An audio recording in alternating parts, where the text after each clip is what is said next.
Good afternoon and जय हिंद। तो पढ़ना स्टार्ट करते हैं। हम लोग पढ़ रहे थे चैप्टर था आपका कौन सा, माइक्रोब्स इन ह्यूमन वेलफेयर। ठीक है, ह्यूमन वेलफेयर में कौन कौन से माइक्रोब्स यूज होते हैं उनके बारे में हम स्टडी कर रहे थे। और ये जो माइक्रोब्स इन ह्यूमन वेलफेयर है इसको हमने दो पार्ट में डिवाइड किया था। कुछ ऐसे माइक्रोब्स की हमने स्टडी की थी जो कि क्या थे, कुछ ऐसे माइक्रोब्स की स्टडी की थी बेटा हमने जो कि घर में हाउस होल्ड प्रोडक्ट में यूज हो रहे थे। और इसके अलावा कुछ ऐसे भी हमने डिवाइड किया था जो कि इंडस्ट्री में यूज हो रहे हैं। तो हाउस होल्ड वर्क में जो माइक्रोब्स आपके यूज हो रहे हैं उनमें एक तो हम पढ़ चुके थे कौन सा, कर्ड का फॉर्मेशन। दूसरा हम पढ़ चुके थे किसका फॉर्मेशन पढ़ चुके थे, डो का। ठीक है, टोडी रह गया था आपका, और तीसरा फोर्थ रह गया था आपका चीज। ठीक है, तो आज हम पढ़ेंगे फॉर्मेशन ऑफ, ठीक है, आज हम पढ़ते हैं इसे फॉर्मेशन ऑफ टोडी। ठीक है, ये टोडी एक आप कह सकते हैं एक ऐसा बेवरेज है जो कि घर में ही बनाया जाता है। मींस इंडस्ट्रियल लेवल पर इसका फॉर्मेशन नहीं किया जाता। तो टोडी क्या है, कहाँ बनता है, तो आप लिख सकते हैं it is famous drink in south India. ठीक है, तो ये साउथर्न इंडिया है, जो हमारा साउथ इंडिया है वहां का फेमस ड्रिंक है कौन सा, टोडी। तो टोडी हमारे साउथ इंडिया का फेमस ड्रिंक है। और ये बनाया कैसे जाता है ये भी मैंने आपको बताया था बेटा। ये कैसे बनाया जाता है, ये जो पाम ट्री होते हैं, पाम ट्री का जो सैप है, पाम ट्री के सैप को फर्मेंटेशन कर दिया जाता है बैक्टीरिया के थ्रू, तब जाके बनता है टोडी। तो ये भी हम लिख लेते हैं, it can be prepared by fermentation. It can be prepared by fermentation of sap of palm tree. ठीक है, जो पाम ट्री है उसके सैप का हम क्या करते हैं, फर्मेंटेशन कर देते हैं। ठीक है, तो पाम ट्री के सैप का जब हम फर्मेंटेशन कर देते हैं तब जाके फॉर्मेशन होता है किसका, टोडी का। ठीक है, तो ये एक आप कह सकते हैं कि घर में घरेलू या फिर हाउस होल्ड जो आदिवासी टाइप के लोग होते हैं ना, जो ट्राइब्स होते हैं, ठीक है, जिंगालाला टाइप के आदिवासी, वो यूज करते हैं किसका, टोडी का। ठीक, तो टोडी एक आपकी साउथ इंडिया की बेवरेज है, ड्रिंक है।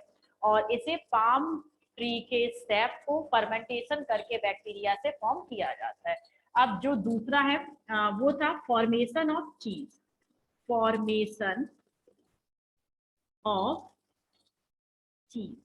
ठीक है, चीज तो आप सभी ने खाई होगी। खैर, चीज की बात नहीं कर रही हूँ, छोटे बच्चे कहते हैं ना चीज खानी है, मैं उस चीज की बात नहीं कर रही हूँ, मैं चीज की बात कर रही हूँ। ठीक है, चीज क्या है आपका, एक मिल्क का ही प्रोडक्ट है। जैसे आपको पता है मिल्क के बहुत सारे प्रोडक्ट बनाए जाते हैं, जैसे कि आपका उससे कर्ड भी बनाया जाता है, पनीर भी बनाया जाता है, बिल्कुल वैसे ही आपका क्या बनाया जाता है, चीज बनाया जाता है। तो मिल्क का एक प्रोडक्ट है चीज। और कल मैंने आपसे एक बात पूछी नहीं थी, कही थी कि जब हम कल पढ़ेंगे, यानी कि जब हम आज पढ़ेंगे, तो आपको एक कार्टून देख के आना था, टॉम एंड जेरी। ठीक है, देख के आए हो या नहीं, कितने लोग टॉम एंड जेरी देखे हुए हैं, जल्दी से बताना कितने लोग टॉम एंड जेरी देख के आए हैं। मैंने बोला था आपको पढ़ने के लिए, बोला ही नहीं था कि आप पढ़ लेना। ठीक है, मैंने केवल कहा था कि टॉम एंड जेरी देख के आना, इसको पढ़ने के लिए। देखा है किसी ने, हाँ ना तो बता दो भाई। यस, प्रीति ने देखा है, सौम्या ने देखा है। ठीक है, और तो सब बस अपनी वो बेवफाई वाली फिल्में देख रहे होंगे, है ना। चलो भाई, श्वेता ने भी देखा, लड़कियां अच्छी हैं। कुसुम लता ने भी देखा, चलो सबने टॉम एंड जेरी देखा है। ठीक है, तो टॉम एंड जेरी की बात यहाँ से आपकी चलेगी फॉर्मेशन ऑफ चीज से। जो चीज का फॉर्मेशन है वो आपका मिल्क से ही किया जाता है, और इसे बनाने के लिए आपके डिफरेंट बैक्टीरिया यूज होते हैं। अब आपने टॉम एंड जेरी की बात कर ही लेते हैं, आप चार लोगों ने देखा है। टॉम एंड जेरी में आपने देखा है जो जेरी है, कभी इतना बड़ा चीज का येलो से कलर का चीज होता है ना, वो चीज का पीस लेके भागता है, याद आ गया। टॉम एंड जेरी अधिकतर वो चीज के लिए लड़ते झगड़ते रहते हैं, तो जेरी जिस चीज के पीस को लेके भागता है उसमें बड़े बड़े से होल्स होते हैं, देखे हैं? यस और नो अब बता दीजिए। टॉम एंड जेरी में जो जेरी चीज लेके भागता है तो बहुत बड़े बड़े से होल्स होते हैं, ठीक है, जैसे कि ये इतना बड़ा है वो पीस और उसमें इतने बड़े बड़े से होल्स होते हैं।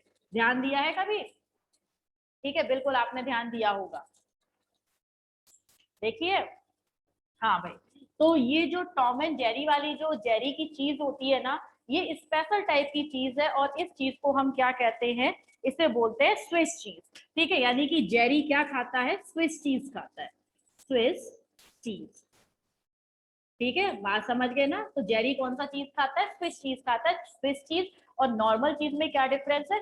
स्विस चीज में बड़े बड़े से होल्स होते हैं, ठीक है, और हमारे सिलेबस में स्विस चीज ही है, नॉर्मल चीज नहीं है। ठीक है, तो स्विस चीज का जो फॉर्मेशन है वो कैसे होता है? स्विस चीज का फॉर्मेशन होता है जब मिल्क में क्या होता है? मिल्क में ऐड कर दिया जाता है specific bacteria, specific bacteria known as कौन सा बैक्टीरिया ऐड करते हैं? प्रोपियोनोबैक्टीरियम शर्मानी, प्रोपियोनोबैक्टीरियम शर्मानी।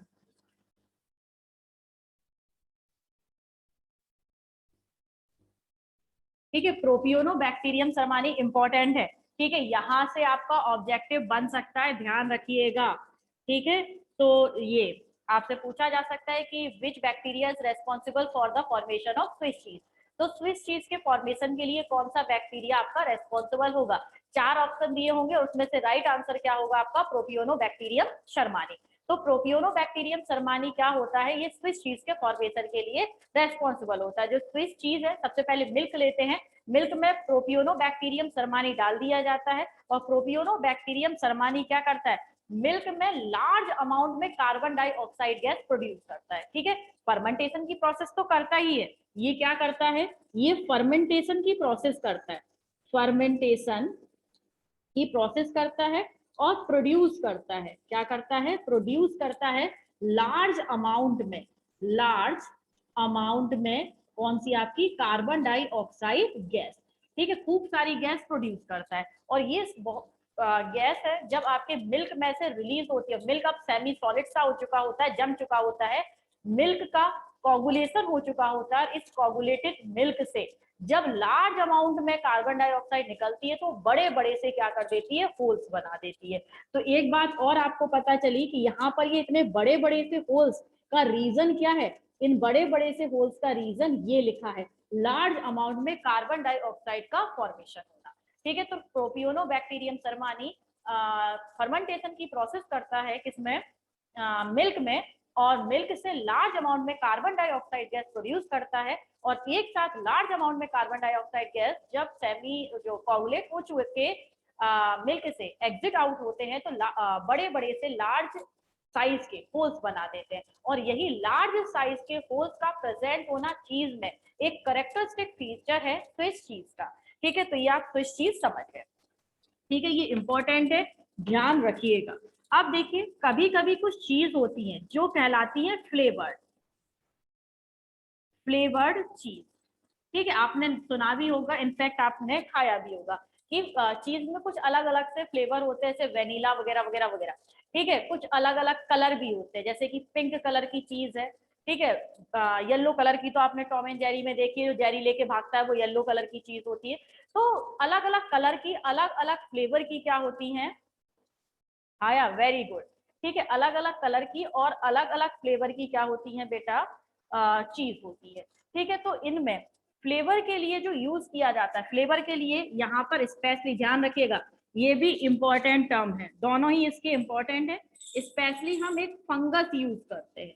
ठीक है, ध्यान रखना, तो इस चीज के फॉर्मेशन के लिए यूज करते हैं बैक्टीरिया और चीज में। अब स्विस चीज बन गया, मान लीजिए स्विस चीज ही है। अब स्विस चीज में आपको स्पेसिफिक क्या चाहिए? फ्लेवर चाहिए या स्पेसिफिक कलर चाहिए, तो उसके लिए उसमें क्या यूज करेंगे? फंगस यूज करेंगे। और स्पेशली जो फंगस यूज करते हैं वो है आपका पेनिसिलियम रॉकफोर्टाई। ठीक है, नाम लिख दूं?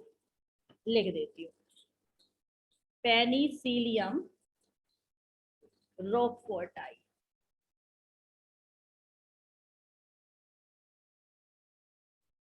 ठीक है। पेनिसिलियम रॉकफोर्टाई है आपका,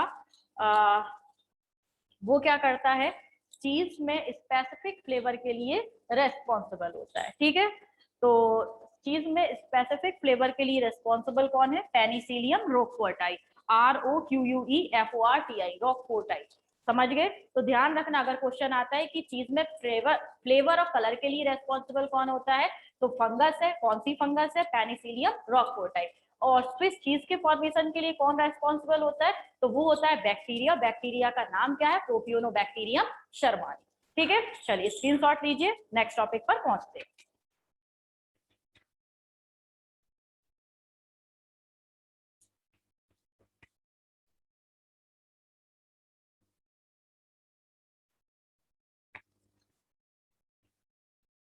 हो गया, चलिए रफ करते हैं, है ना। तो ये सारे आपके फोर थे जिसे कि हम हाउस होल्ड मीन्स घरों में यूज करते हैं। किसे, आपकी जो बैक्टीरिया और फंगस है, माइक्रोब्स, उन्हें। अब हम लिखते हैं microbes, microbes in industry. Industry में हम कौन कौन से माइक्रोब्स को यूज करते हैं। ठीक है, तो इंडस्ट्री में हम जो माइक्रोब्स को यूज करते हैं वो कौन से माइक्रोब्स हैं, जरा देखिएगा। Microbes in industry. हाँ, एक बात और, इंडस्ट्री में अगर हम लार्ज स्केल पर किसी भी सब्सटेंस का या किसी भी प्रोडक्ट का फॉर्मेशन कर रहे हैं, तो भाई इंडस्ट्री में छोटी मोटी सी आपके भगोने कटोरी में तो बनाएंगे नहीं, उसके लिए बड़े बड़े से वेसल्स होते हैं। ठीक है, उन वेसल्स को हम क्या बोलते हैं, फर्मेंटर्स बोलते हैं। ठीक है, तो लिख सकते हैं formation, formation of product, product in industry in large vessel, large sized vessels known as fermenters। ठीक है, जिसमें बनते हैं उन्हें हम क्या बोलते हैं, लार्ज साइज के वेसल्स को फर्मेंटर्स कहते हैं। तो इंडस्ट्री में जो वेसल्स यूज होते हैं वो क्या होते हैं, फर्मेंटर्स। अब चलिए, फर्मेंटर्स हो गया। अब हमें बनाना है इंडस्ट्री में, हम बनाए क्या, तो सबसे पहले हम बनाते हैं बेवरेजेस। ठीक है, सबसे पहला जो इंडस्ट्री में प्रोडक्ट बनाया जाएगा वो क्या है, आपका beverages. May be they are alcoholic beverages, ये आपके एल्कोहलिक बेवरेजेस हो सकते हैं। ठीक है, तो एल्कोहलिक बेवरेजेस बनाने के लिए वही यूज किया जाता है जो कि डो यानी कि ब्रेड के फॉर्मेशन में यूज किया जा रहा था। ठीक है, बेकर्स ईस्ट आपको याद है, सैक्रोमाइसिस सेरेविसी। ठीक है, यहाँ पर इतने नाम है माइक्रोब्स के, तो इन्हें आपको याद रखना जरूरी है कि जब आप इन्हें याद रख पाएंगे तभी एग्जाम में आप इन्हें लिख पाएंगे। ठीक है, तो saccharomyces cerevisiae is also known as baker's yeast, is also known as beer's yeast. ठीक है, इसे बेकर्स और बियर्स ईस्ट के नाम से जाना जाता है, और इससे ब्रेड और जो एल्कोहलिक बेवरेजेस है दोनों का फॉर्मेशन होता है। तो मैं लिख देती हूँ यहाँ पर क्या यूज होता है, सैक्रोमाइसिस, सैक्रोमाइसिस सेरेविसी।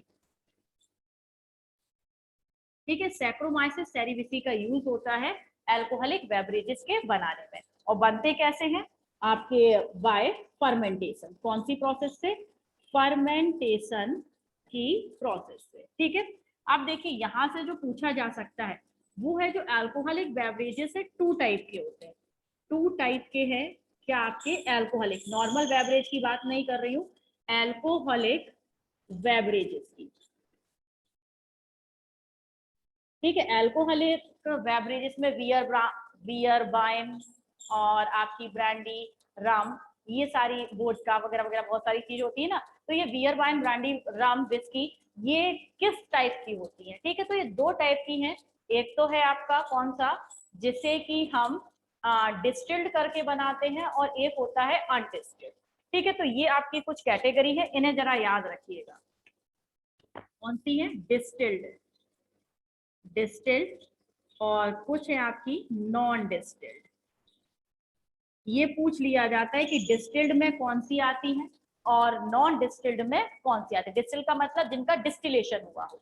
तो डिस्टिल्ड कौन सी है आपकी, वाइन और बियर।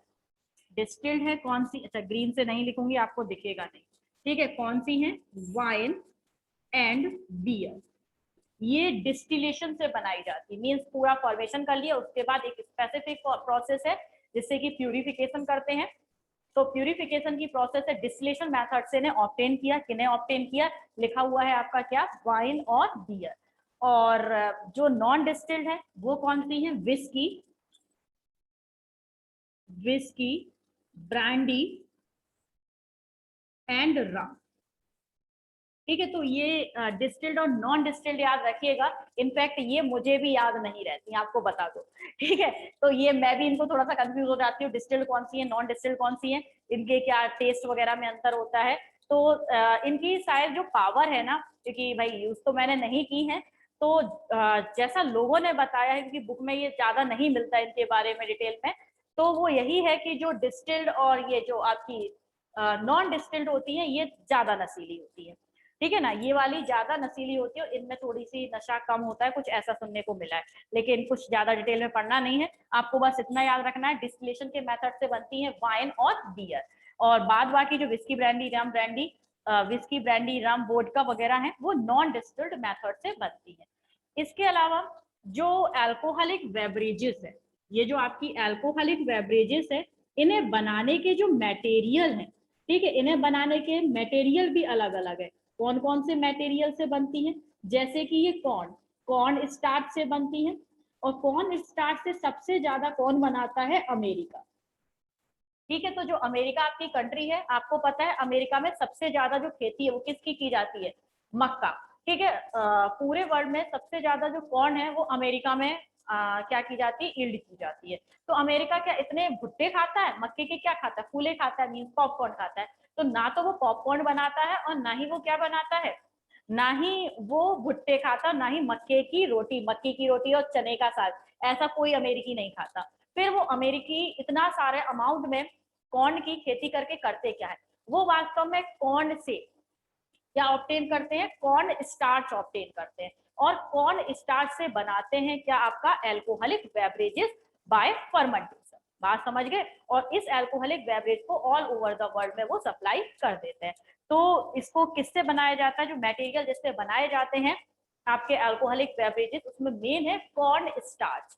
ठीक है, जो अमेरिका बनाता है। इसके अलावा और कौन है, पोटैटो स्टार्च, पोटैटो स्टार्च। ठीक है, पोटैटो स्टार्च से भी आपकी अल्कोहलिक बेवरेजेस बन जाती हैं। इसके अलावा ये व्हीट स्टार्च, व्हीट स्टार्च गेहूं के स्टार्च से भी बन जाती है ना। और एप्पल जूस, इसके अलावा एप्पल के जूस से बन जाती है। ग्रेप्स जूस, ग्रेप्स जूस इससे भी बनती है। और sugar cane juice, sugar cane juice. ठीक है, इन सब से ये आपके क्या है, मटेरियल है जिनसे कि अल्कोहलिक बेवरेजेस को फर्मेंटेशन की प्रोसेस से ऑब्टेन किया जाता है। बात समझ गए इतनी। अब एक और बात समझिएगा, अधिकतर मीन्स आप ये समझिए कि शुरुआत में कैसे पता चला था कि इनका जो स्टार्च वगैरह है या ग्लूकोज है, ठीक है, जैसे कि शुगर केन के जूस में ग्लूकोज काफी अमाउंट में प्रेजेंट होता है, कि ग्लूकोज से हम बना सकते हैं क्या, अल्कोहलिक बेवरेज। तो इसके लिए एक छोटा सा एपरेटस यूज किया गया था जिसमें फर्मेंटेशन की प्रोसेस होती है, और बनता क्या है, और बनता है आपका अल्कोहल। उस एपरेटस का नाम याद रखिएगा। ठीक है, उस एपरेटस जिससे कि आप एक्सपेरिमेंटली सॉरी, ठीक है, एपरेटस जिससे कि एक्सपेरिमेंटली शो हो कि glucose is converted into alcohol, जिसमें ग्लूकोज अल्कोहल में कन्वर्ट हो सके। तो ग्लूकोज है किसमें, अल्कोहल में कन्वर्ट हो रहा है, इसका अगर आपको क्या करना है, डिमॉन्स्ट्रेशन करना है, तो एपरेटस का नाम है कुन, KUHN। ठीक है, कुन्स एपरेटस। ठीक है, कुन्स एपरेटस है जिससे कि आपका डिमॉन्स्ट्रेशन हो जाएगा कि glucose is converted into alcoholic beverages bye fermentation process, fermentation की प्रोसेस से। ठीक है, तो अल्कोहलिक बेवरेजेस के बारे में आप इतना समझ गए। किससे बनाया जाता है? बीवर्स ईस्ट होता है, सैक्रोमाइसस सेरेविसी। ठीक है, और दो टाइप के अल्कोहलिक बेवरेजेस होते हैं, डिस्टिल्ड और नॉन डिस्टिल्ड। डिस्टिल्ड में वाइन और बियर, और नॉन डिस्टिल्ड में विस्की, ब्रांडी, रम। और इसे अगर एक्सपेरिमेंटली शो करना है तो जो एपरेटस यूज करते हैं वो कहलाता है कुंस एपरेटस। मटेरियल जिनसे कि हम फर्मेंटेशन करके, इन सबका फर्मेंटेशन करके हम अल्कोहल बना सकते हैं। Corn starch, potato starch, wheat starch, Apple juice, grapes juice और शुगर केन जूस। बात समझ गए इतनी? चल, हाँ भाई, नेक्स्ट पर आइए, इसका स्क्रीनशॉट लीजिए, नेक्स्ट पर आते हैं।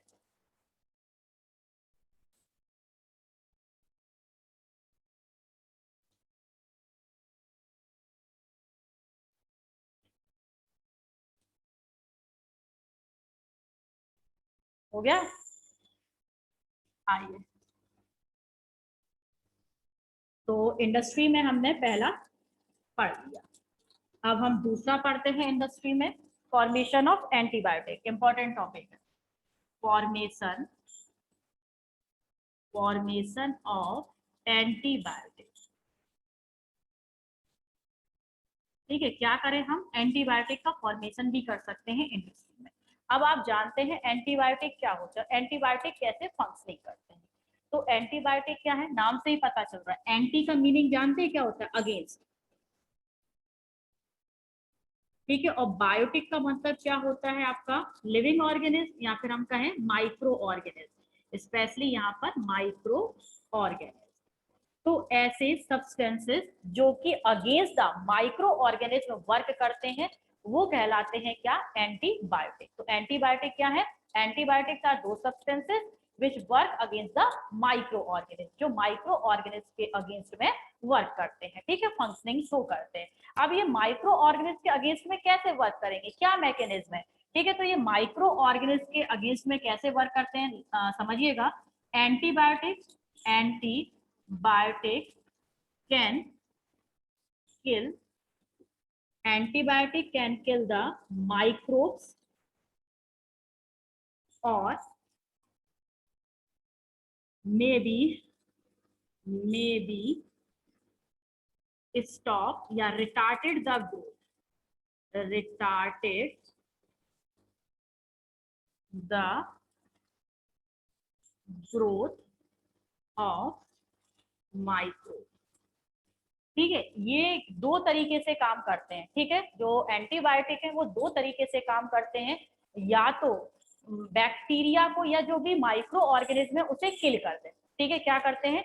या तो ये माइक्रो ऑर्गेनिज्म को किल कर देते हैं, और अगर इनमें कैपेसिटी नहीं है, क्योंकि कुछ माइक्रो ऑर्गेनिज्म तो इतने पावरफुल होते हैं कि उन्हें मारा ही नहीं जा सकता है, तो वो क्या करते हैं? उनकी जो ग्रोथ है उसे रिटार्टेड कर देते हैं, मीन्स उनको रिप्रोड्यूस नहीं होने देते। आपकी बॉडी के अंदर एक माइक्रो ऑर्गेनिज्म एंटर कर गया और आपने एक ऐसा एंटीबायोटिक खाया है जो माइक्रो ऑर्गेनिज्म की ग्रोथ को रिटार्ड करेगा, तो अब वो माइक्रो ऑर्गेनिज्म आपकी बॉडी में सिंगल सिंगल पीस गया था, सिंगल ही गया था, तो अब वो सिंगल ही रहेगा, मीन्स वो अब रिप्रोड्यूस नहीं कर पाएगा। जब माइक्रो ऑर्गेनिज्म आपकी बॉडी के अंदर रिप्रोडक्शन करके और अपना कुनबा, अपना फैमिली नहीं बढ़ा पाएगा, तो एक टाइम ऐसा भी आएगा कि माइक्रोब अपनी लाइफ स्पेन पूरी कर लेगा। मान लीजिए उसकी लाइफ स्पेन है 2 दिन, तो 2 दिन तक जिंदा रहने के बाद अपने आप वो क्या हो जाएगा? खत्म हो जाएगा, बिना अपनी जनरेशन, बिना अपनी न्यू जनरेशन को फॉर्म किए। और जब नई जनरेशन आई नहीं और पुराना वाला भी मर गया, तो क्या होगा? आप डिसीज फ्री हो जाएंगे। समझ गए? तो जो एंटीबायोटिक है दो तरीके से फंक्शन करते हैं। पहला तरीका है बैक्टीरिया को डायरेक्टली किल कर दो। ठीक है, ना रहेगा बांस ना बजेगी बांसुरी, बैक्टीरिया मर जाएगा तो कोई डिसीज कॉज नहीं होगी। दूसरा है बैक्टीरिया की ग्रोथ को रिटार्ड कर दो, मीन्स अभी कम अमाउंट में बैक्टीरिया है, उन्हें आगे रिप्रोड्यूस ही नहीं होने दो। तो जब बैक्टीरिया रिप्रोड्यूस नहीं होंगे तो उनकी नई जनरेशन नहीं आएगी, और पुराने वाले बैक्टीरिया अपनी लाइफ स्पेन को कंप्लीट करके एक टाइम में खत्म हो जाएंगे और आप पूरी तरीके से डिसीज फ्री हो जाएंगे। ठीक है, इतनी बात समझे? अब समझिएगा कि जो माइक्रोब्स हैं, जो सॉरी एंटीबायोटिक है जो ग्रोथ को रिटार्डेड कर देते हैं। ठीक है, मैं यहां पर लिख रही हूं antibiotic, antibiotic which retarded growth of microbe. ये जो लाइन लिख रही हूँ इंपॉर्टेंट है, growth of microbes are known as bacteriostatic. ठीक है, ऐसे एंटीबायोटिक जो कि बैक्टीरिया की केवल ग्रोथ को कम कर देते, उन्हें मारने की कैपेसिटी नहीं होती। तो जो मार नहीं सकते, केवल बैक्टीरिया की ग्रोथ को इनहिबिट कर देते, वो एंटीबायोटिक क्या कहलाते हैं? बैक्टीरियोस्टैटिक। ठीक है, अब दूसरे क्या होते हैं? दूसरे समझिएगा, एंटीबायोटिक विच किल बैक्टीरिया या माइक्रोब्स, आप माइक्रोब्स भी लिख सकते हैं, जो बैक्टीरिया माइक्रोब्स को किल कर देते हैं, वो क्या कहलाते हैं बेटा? बैक्टीरियोसाइड। क्या कहलाते हैं? बैक्टीरियोसाइड। ठीक है, वो क्या कहलाएंगे? बैक्टीरियोसाइड कहलाएंगे। तो जो बैक्टीरिया को किल कर देते हैं वो बैक्टीरियोसाइड कहलाते हैं, और जो बैक्टीरिया की ग्रोथ को रिटार्डेड कर देते हैं वो बैक्टीरियोस्टैटिक कहलाते हैं। कौन? आपके एंटीबायोटिक। बात समझ गए? तो ये दो टाइप के एंटीबायोटिक हो गए। अब सबसे पहला एंटीबायोटिक किसने बनाया था? तो ध्यान रखिएगा, जो वैक्सीन है वो अलग पर्सन ने बनाई थी।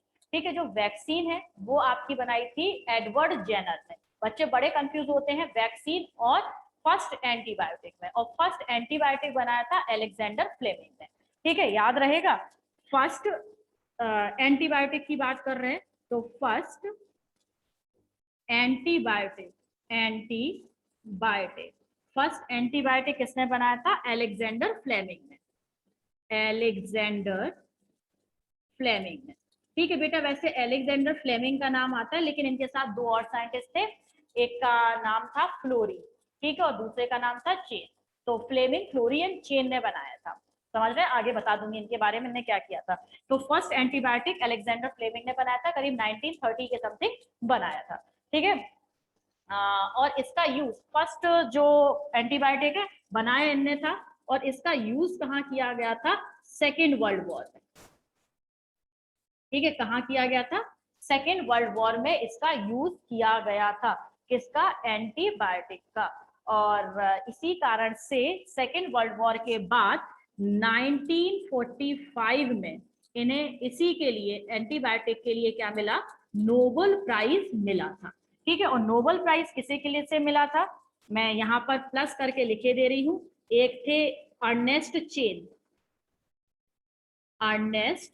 चेन प्लस दूसरे थे आपके फ्लोरी। ठीक है, फ्लोरी और अलेक्जेंडर फ्लेमिंग, इनको नोबेल प्राइज मिला था। वास्तव में हुआ क्या था? जो सबसे पहले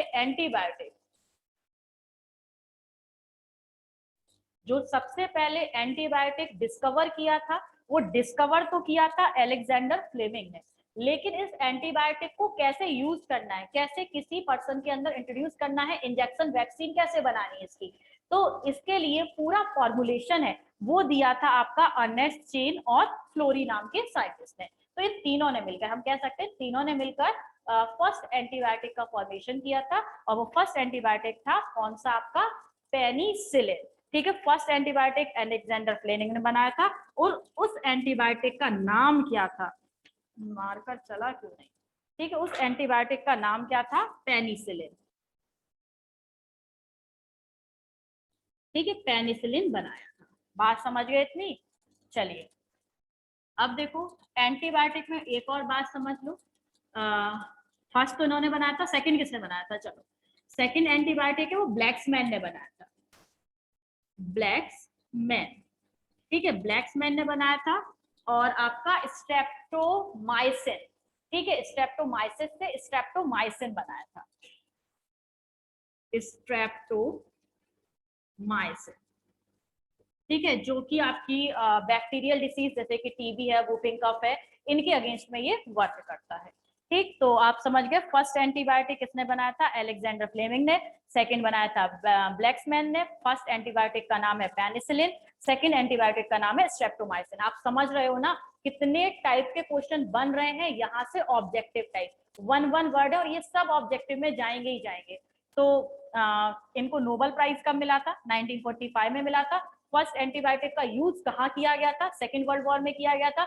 जो आर्मी के पर्सन आपके वाउंडेड हो गए थे उनको ट्रीट करने के लिए किया गया था एंटीबायोटिक का। और ये एंटीबायोटिक किसके अगेंस्ट में वर्क करते हैं? स्पेशली ये टीबी, ठीक है, टीबी मीन्स ट्यूबरक्लोसिस, दूसरा आपका डिप्थीरिया, और तीसरा आपका वूफिंग कफ, इनके अगेंस्ट में वर्क करते हैं। नाम तीनों याद रहेंगे, टीबी, डिप्थीरिया, वूफिंग कफ। ठीक, टीबी तो आप जानते हैं। वूफिंग कफ होता है काली खांसी जिसमें लगातार एक एक घंटे तक खांसी आती रहती है, इसे हम क्या बोलते हैं? वूफिंग कफ। और वूफिंग कफ को हिंदी में बोलते हैं काली खांसी या फिर कुत्ता खांसी, कुकुर खांसी। ठीक है, तो किसके लिए बनाए गए थे ये? वैसे तो ये बैक्टीरिया को किल कर देते हैं, लेकिन स्पेशली किसी स्पेसिफिक डिसीज के बारे में बात करें तो ये डिसीज सही करते हैं, वो है टीबी, वूफिंग कफ और डिप्थीरिया। डिप्थीरिया जिसमें गला चोक हो जाता है और पर्सन की डेथ हो जाती है, गला घोटू बोलते हैं शायद हिंदी में से, ठीक है, कंफर्म नहीं है, दम घोटू या गला घोटू कुछ ऐसा बोलते हैं डिप्थीरिया को। ठीक, तो इतनी बात आप समझ गए और इसे आप स्क्रीनशॉट ले सकते हैं। हो गया?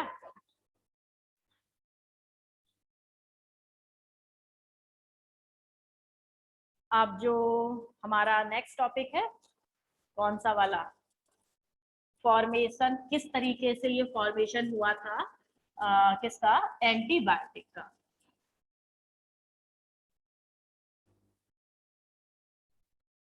तो एंटीबायोटिक का फॉर्मेशन कैसे हुआ था ये आप समझ लीजिए।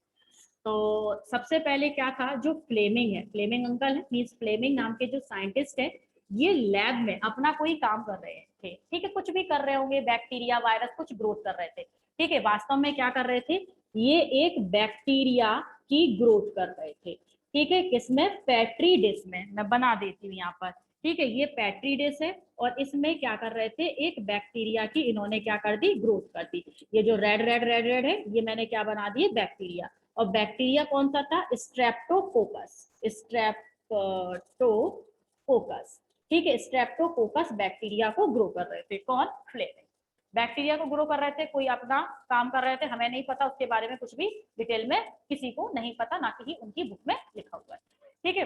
अब क्या हुआ, 15 दिन बाद इन्होंने देखा कि इनकी पूरी पेट्री डिश में बैक्टीरिया तो जम गई, लेकिन बैक्टीरिया के ऊपर फंगस लग गई, ठीक है। मैं फंगस लगा देती हूँ, आपको पता है ना फंगस का तो मायका है इंडिया, तो फंगस लग गई। यहाँ पर भी कौन आ गई, ये फंगस आ गई। और ये फंगस कौन सी थी? पेनिसिलिन, पेनिसिलिन, ठीक है, पेनिसिलिन नाम की फंगस लग गई। अब जैसे ही इस पेट्री डिश में बैक्टीरिया के ऊपर फंगस लगी, फंगस ने अपने चारों तरफ जो भी बैक्टीरिया की ग्रोथ हुई थी उस पूरी बैक्टीरिया को क्या कर दिया, किल कर दिया। समझ रहे हो ना क्या किया?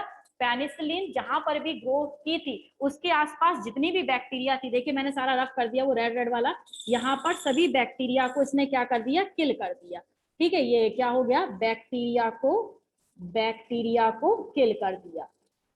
अब जब बैक्टीरिया किल हो गया तो इनके दिमाग में एक बात आई, क्या बात आई, कि जब पेनिसिलिन से कुछ ऐसे केमिकल सब्सटेंसेस सीक्रेट हुए हैं जिसने कि बैक्टीरिया को किल कर दिया, क्यों ना हम पेनिसिलिन, जो आपका फंगस है ना, पेनिसिलिन क्या है, फंगस है, तो इस पेनिसिलिन नाम के फंगस से इन्हीं केमिकल को हम बाहर एक्सट्रैक्ट आउट करें और उसका हम क्या बनाए, एक वैक्सीन बनाए और उन लोगों के अंदर इंट्रोड्यूस कर दें जिन्हें की बैक्टीरियल डिसीज है, ठीक है। तो ये केवल इन्होंने इतना ही देखा था, लेकिन इससे केमिकल सब्सटेंस निकाल के और उससे वैक्सीन बना के लोगों के अंदर इंट्रोड्यूस करने के लिए जो पूरी कहानी बताई, जो एक पूरी मैकेनिज्म सुझाई, वो अर्नेस्ट चेन, नाम लिखा था ना मैंने, अर्नेस्ट चेन, और जो आपके फ्लोरी नाम के साइंटिस्ट थे, इन्होंने ये पूरी कहानी बताई। और फिर यही हुआ, इस फंगस से एक्सट्रैक्ट किया गया उसका जूस, ठीक है, जिसे हम बोलते हैं आपका पेनिसिलियम था बेटा, फंगस का नाम पेनिसिलियम। और इससे जो ऑब्टेन किया गया वो था पेनिसिलिन, ध्यान रखना, पेनिसिलियम नोटेटम, फंगस का पूरा नाम था पेनिसिलियम नोटेटम। और इससे जो एंटीबायोटिक बनाई गई उस एंटीबायोटिक का नाम था पेनिसिलिन। और इसी पेनिसिलिन का यूज करके और ट्रीट की गई क्या, बहुत सारी जो बैक्टीरियल डिसीज हैं उनका ट्रीटमेंट किया गया, जैसे कि आपका टीबी, वूफिंग कफ, वूफिंग, कफ, और तीसरा आपका था डिप्थीरिया। ठीक है, इन सब का क्या किया गया, ट्रीटमेंट किया गया। तो इस तरीके से डिस्कवरी हुई थी किसकी, वही अधिकतर डिस्कवरी आपकी तुक्के में हो जाती, तो हुई तुक्के में, लेकिन इसके बाद इतनी एंटीबायोटिक बनी जो कि आपकी बहुत ज्यादा लाइफ सेविंग ड्रग्स बन गई। इसके बाद ब्लैक्समैन ने भी स्ट्रेप्टोमाइसिन बनाई जो कि आपकी बहुत अच्छी ड्रग। ठीक, आई थिंक आप समझ गए होंगे, जरा बताओ समझे कि नहीं समझ गए। स्क्रीनशॉट इसका भी ले लेना, बना भी लेना इसे। आगे जो भी आपका इससे ऑर्गेनिक मटेरियल जो आपके इंडस्ट्री में बनाएंगे वो हम कल पढ़ेंगे। ठीक है, तो इतना आप समझ गए हैं, वेरी गुड, सभी की समझ में आ गया है। तो बेटा अब हम मिलते हैं, कल ही आपसे इसके क्वेश्चन पूछेंगे क्योंकि नाम बड़े लंबे चौड़े हैं, उन्हें याद करके रखिएगा। तो मिलते हैं हम कल नए टॉपिक के साथ, तब तक के लिए गुड बाय एंड जय, बाय बाय। चलिए समझ गए, ओके, सभी समझ गए, श्वेता, नम्रता, वैष्णवी, कुसुम, चिराग, जय हिंद।